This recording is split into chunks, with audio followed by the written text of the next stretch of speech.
आज ही डाउनलोड करें Skymet mobile app, पूछे मौसम का हाल अपनी पसंदीदा भाषा में और रहे बाकियों से एक कदम आगे। दोस्तों, स्काईमेट वेदर में आप सभी का बहुत बहुत स्वागत है। ये 12 जून के शाम का वीडियो है। इसमें हम बात करेंगे अगले 4 से 5 दिनों के दौरान मानसून की क्या चाल रहेगी, किस इलाके में बारिश होगी और गर्मी जो आपने देखा होगा कि एक बार फिर बढ़ गई है, वो कितने दिनों तक रहने वाली है और कहां तक तापमान जाएंगे। और जो आपके हमारे AI जो ऐप है, आर्टिफिशियल इंटेलिजेंस ऐप है, वो आपने डाउनलोड कर ली होगी। ये iOS और एंड्रॉयड दोनों प्लेटफॉर्म पर उपलब्ध है। गूगल प्ले स्टोर पर है। 16-17 MB की छोटी सी ऐप है, उसमें आपको सारी चीज़ें मिल जाएंगी। जो सैटेलाइट पिक्चर है और आपका जो 15 दिन का फोरकास्ट है, और जो आप उसमें सबसे बड़ा फीचर ये है कि उसमें जो माइक जैसा बना हुआ है, उसके ऊपर अगर आप दबा करके बोल करके क्वेश्चन पूछेंगे तो बोल कर ही आंसर मिलेगा। आपकी अपनी भाषा में आप सेट कर सकते हैं भाषा, और 15 दिन का फोरकास्ट भी मिलेगा। सब कुछ बहुत ही आसानी से, कुछ लिखने की जरूरत नहीं है, कुछ पढ़ने की जरूरत नहीं है, केवल आपको बोलना है और सुनना है। ये इतनी अच्छी ऐप है और फ्री की ऐप है, आप डाउनलोड कर लीजिए। और जो मानसून में काफ़ी ज़्यादा आपको हेल्प करेगी कि आगे आपको पानी लगाना है या पेस्टिसाइड्स लगना है या बारिश होगी या नहीं होगी, ये सारी चीज़ें आपको आराम से वहाँ पर मिल जाएंगी। तो वीडियो में आगे चलते हैं। तो वेस्टर्न डिस्टर्बेंस एक कमज़ोर सा बना हुआ है जो पाकिस्तान और जम्मू कश्मीर के ऊपर आ गया है। एक साइक्लोनिक सर्कुलेशन पूर्वी उत्तर प्रदेश और बिहार के ऊपर है। ये मानसून को अब आगे खींचने की में मदद करेगा। हालांकि अभी समय है, लेकिन फिर भी इस तरह का कोई ना कोई वेदर सिस्टम बनना जरूरी होता है, तब जाकर के मानसून को वो पुल मिलती है, यानी कि ये पूरब से पश्चिम की तरफ आता है। एक साइक्लोनिक सर्कुलेशन ये आपका साउथ राजस्थान और उत्तरी गुजरात और सिंध के ऊपर बना हुआ है।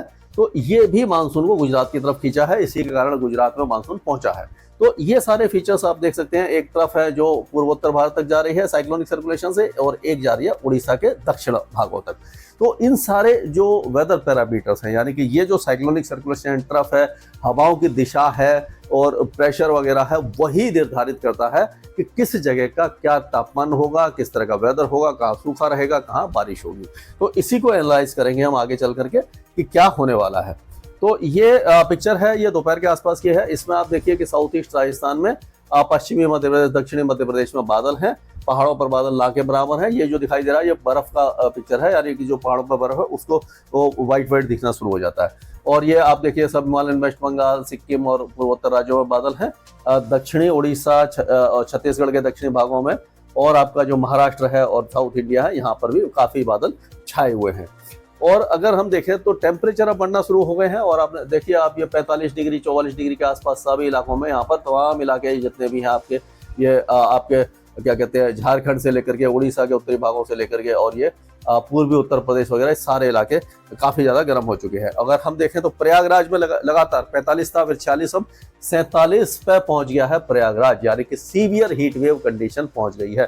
45 डिग्री में हीट वेव होती है, 47 डिग्री में सीवियर हीट वेव आती है। और हीट वेव यानी लू का जो डेफिनेशन है कि जो मैक्सिमम टेम्परेचर कम से कम 40 डिग्री होना चाहिए, और जो डिपार्चर है यानी कि जो एवरेज से ज़्यादा है वो 4.5 से 6 डिग्री होता है, तो उसको हीट वेव कहते हैं। 6 डिग्री से ज़्यादा हो जाता है डिपार्चर तो सीवियर हीट वेव कहते हैं।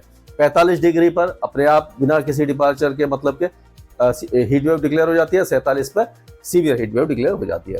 चुरू में 45.6 है, यानी कि ये उत्तर प्रदेश और आपका डाल्टनगंज में भी आप देखेंगे 45.4 है। ये ब्रह्मपुरी में भी ये 45.3 है, वाराणसी में 45.3 है, फुर्सतगंज में 45 है, अमृतसर 45, गंगानगर 45, रोहतक 45, और ये 45 है आपका देहरी, वाराणसी। अलीगढ़ में 44.8 है, और बहराइच में 44.8, बीकानेर में 44.8, और ये 44.8 काफ़ी जगह पे। हिसार में भी 44.8 है, लखनऊ में 44.7, और पिलानी में 44.7, 44.6 है। ये गया में, रीवा में 44.6, और पटियाला में 44 डिग्री 44.5 डिग्री, यानी पहले जो सबसे ज़्यादा गर्म 20 शहर हैं उनके ये तापमान है। तो आप देख सकते हैं कि पंजाब, हरियाणा से लेकर के उत्तर प्रदेश और बिहार, झारखंड तक टेम्परेचर बढ़ गए हैं, गंगे पश्चिम बंगाल तक बढ़ गए हैं। और ये पिछले 24 घंटों में बारिश हुई है। ये आप देखिए सब हिमालयन, वेस्ट बंगाल और ये जो सिक्किम है, यहाँ पर बारिश हुई है। ये कैलाशहर जो है त्रिपुरा में बारिश हुई है, और पूर्वी असम में है, गंगे पश्चिम बंगाल है। ये आप देखिए कि जो साउथ मध्य प्रदेश है, विदर्भ और पूरे महाराष्ट्र में पश्चिमी तट पर और अंडमान और निकोबार में अच्छी बारिश देखने को मिली है। सबसे ज्यादा बारिश हुई है दहानू में, यानी कि मुंबई से थोड़ा सा जो नॉर्थ में है दहानू, वहां पर 126 मिलीमीटर है। जलपाईगुड़ी में 94 है, महाबलेश्वर 73, कूच बिहार 70, कैलासर 68, जो ये गोवा के पास है 62, गंगटोक 61, बैतूल 60, सोलापुर 57, नॉर्थ लखीमपुर 55, सिलचर, अकोला, जेवर, पलक्कड़, होनावर, थाने, कन्नूर, मायाबंदर, बर्धमान और गोवा में 27, यानी कि इतने सारी जगह पर बारिश की गतिविधियां हुई है। हालांकि मानसून बहुत ज्यादा एक्टिव नहीं है, नॉर्मल मानसून कंडीशन बन रही है, पश्चिमी तट पर एक्टिव है ये महाराष्ट्र के ऊपर, लेकिन अब ये जो मानसून थोड़ा सा कमजोर होने लग जाएगा। महाराष्ट्र, तेलंगाना और कर्नाटक में जो भारी बारिश हो रही थी वो कम हो जाएगी, काफी ज्यादा कम हो जाएगी, पूर्वोत्तर राज्यों में भी कम हो जाएगी। तो कुल मिलाकर के अगले 3-4 दिन मानसून कमजोर हो जाएगा, तो उस पर भी हम डिस्कस करेंगे। तो पंजाब से शुरू करते हैं। तो पंजाब में अभी पश्चिमी हवाएं चलती रहेंगी, कोई भी वेदर एक्टिविटी नहीं होने वाली है, पहाड़ों पर भी कोई खास वेदर एक्टिविटी अभी फिलहाल नहीं है। 1-2 स्थानों पर हल्की बूंदाबांदी हो सकती है, मेघगर्जना हो सकती है, लेकिन ज्यादा बारिश की संभावना दिखाई नहीं दे रही है। ये जितने भी तमाम इलाके हैं आपके पंजाब के, ये पूरी तरह गर्म हो जाएंगे, काफी ज्यादा गर्मी होगी। 44 से 46 या 45 डिग्री के बीच में तापमान यहाँ पर आपको दिखाई देगा। अभी फिलहाल कोई भी राहत नहीं है, 20-21 तारीख के बाद ही आप बारिश की गतिविधियां शुरू होंगी। हरियाणा और दिल्ली का भी यही हाल है। दिल्ली में कल टेम्परेचर 43 डिग्री से लेकर के 47 डिग्री के रेंज में थे अलग अलग जगह पर, और 44 डिग्री के आसपास जो बेस ऑब्जर्वेटरी है सफदरजंग वहां पर पहुंच गया था। आज हमें उम्मीद है कि 45 को पार कर जाएगा, यानी हीट वेव दिल्ली के कई इलाकों में आ जाएगी। और उसी तरह से ये हरियाणा के भी कई इलाके अब हीट वेव देखेंगे। सिरसा, फतेहाबाद, हिसार, जिंद, पिलानी, ये अपना माफ कीजिएगा नारनौल वगैरह काफी ज्यादा गर्म हो जाने वाले हैं। फरीदाबाद और ये जो गुरुग्राम है यहाँ पर भी काफी ज्यादा गर्मी देखने को मिलेगी आपको। उत्तर प्रदेश के जो पूर्वी भाग है, प्रयागराज, जो आप देख ही रहे हैं कि पूरा जो है गर्मी का सितम बढ़ता ही चला जा रहा है, 47 डिग्री तक टेम्परेचर पहुंच गया। तो अभी भी यहाँ पर अगले 4 या 5 दिनों तक राहत नहीं है, लेकिन 16-17 तारीख को हो सकता है कि जो तराई वाले इलाके हैं, बलरामपुर, श्रावस्ती, बहराइच, सिद्धार्थनगर, महाराजगंज, कुशीनगर, संत कबीरनगर, गोरखपुर, देवरिया, गोंडा, बस्ती, इन इलाकों में कुछ ना कुछ वेदर एक्टिविटी शुरू हो जाएगी, क्योंकि यहाँ पे जो साइक्लोनिक सर्कुलेशन बना है इसके प्रभाव से जो हवाएं हैं, यहाँ पर जैसे साइक्लोनिक सर्कुलेशन बनता है तो जो हवाएं हैं वो आपकी ये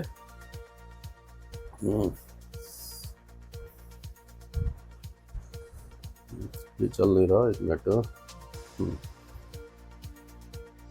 हाँ, हवाएं यहाँ से इस तरह से घूम रही हैं, यानी पूर्वी हवाएं इस तरह से यहाँ पर आना शुरू हो रही हैं। तो इन इलाकों में कोई वेदर, थोड़ी बहुत वेदर एक्टिविटी हो जाएगी, बाकी इलाके काफी ज्यादा गर्म रहने की संभावना हमें नजर आ रही है। और अगर हम ये बिहार की बात करते हैं तो बिहार में भी अभी फिलहाल कोई भी मौसमी गतिविधि हमें दिखाई नहीं दे रही है, और ये बिहार जो है काफी ज्यादा गर्म रहने वाला है, आपको पता है। और जो पूर्वी इलाके हैं जैसे किशनगंज, अररिया, सुपौल, डाल्टनगंज, ये डाल्टनगंज तो झारखंड में है, सुपौल और ये अररिया, पूर्णिया, कटिहार, ये जो इलाके हैं यहाँ पर हल्की फुल्की वेदर एक्टिविटी 2 दिनों में शुरू हो जाएगी, और उसके बाद धीरे धीरे आगे बढ़ेगी। तो हम कह सकते हैं 14-15 तारीख से ये मानसून थोड़ा थोड़ा आगे बढ़ना शुरू होगा, लेकिन काफी ज्यादा ये जो इंटेंसिटी है 15-16 तारीख से आगे ज्यादा बारिश की गतिविधियां आपको दिखाई देंगी। तो कुल मिलाकर के अभी थोड़ा सा इंतजार यहाँ पर आपको करना पड़ेगा।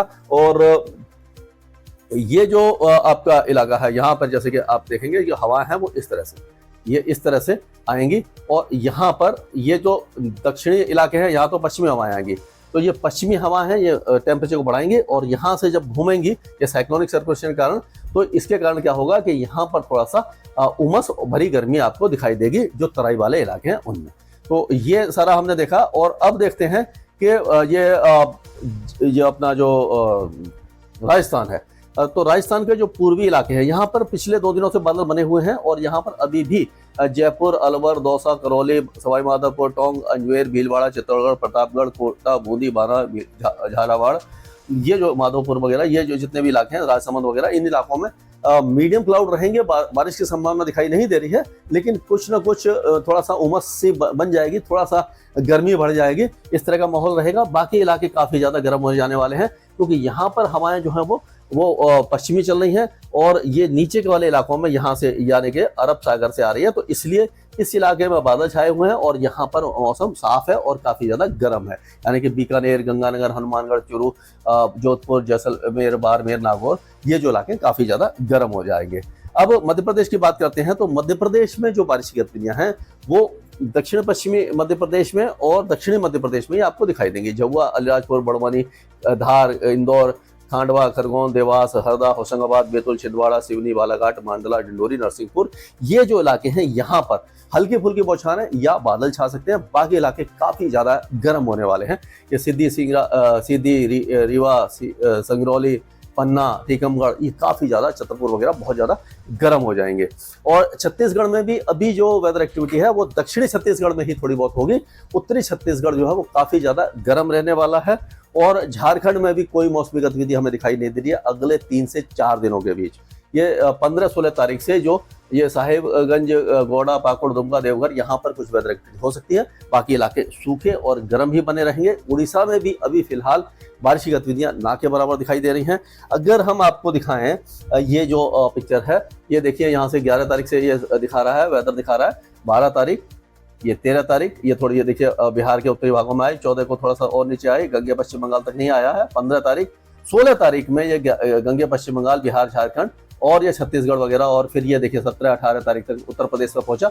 तो ये जो ये है पिक्चर है, ये हमारे आपको वेबसाइट पर मिल जाएगा। ये 15 दिन का फोरकास्ट हम डेली अपडेट करते हैं। तो इस तरह का वेदर रहने वाला है। और अगर हम बाकी इलाकों की देखें, जैसे कि उड़ीसा के जो दक्षिणी इलाके हैं, गजपति, गंजम, कोरापुट, कालाहांडी वगैरह, ये नवरंगपुर वगैरह, इन इलाकों में बारिश की गतिविधियां शुरू हो जाएंगी। और उसी तरह से छत्तीसगढ़ के रायपुर और उसके दक्षिण में बारिश की गतिविधियां आपको दिखाई देने लग जाएंगी।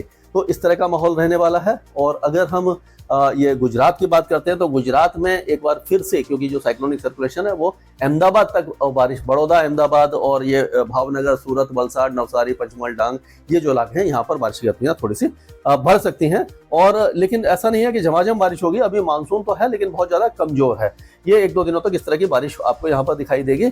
और अगर महाराष्ट्र की बात करते हैं तो महाराष्ट्र में देखिए जो बारिश की गतिविधियां हैं कल, वो कोस्टल महाराष्ट्र में काफी अच्छी रहेंगी, मध्य महाराष्ट्र में अच्छी रहेंगी, विदर्भ और मराठवाड़ा में हल्की से मध्यम रहेगी। उसके बाद देखिए यहाँ पर जो बहुत ज्यादा हैवी रेन हो रही थी इंटीरियर कर्नाटका, तेलंगाना, ये कम हो जाएगी। और आगे चलते हैं तो आप देखिए काफी ज्यादा कम हो जाएगी। तेलंगाना में बारिश रहेगी, विदर्भ में थोड़ी सी रहेगी, कोस्टल कर्नाटका, ये कोस्टल महाराष्ट्र में और कोस्टल कर्नाटका में बारिश रहेगी। इंटीरियर कर्नाटका में हल्की हो जाएगी, तमिलनाडु और आंध्र प्रदेश में काफी हल्की हो जाएगी, केरल में लाइट टू मॉडरेट रेन रहेगी, अंडमान और निकोबार द्वीपों में हल्की से मध्यम बारिश रहेगी और बाकी लक्षद्वीप में हल्की से मध्यम बारिश रहने वाली है।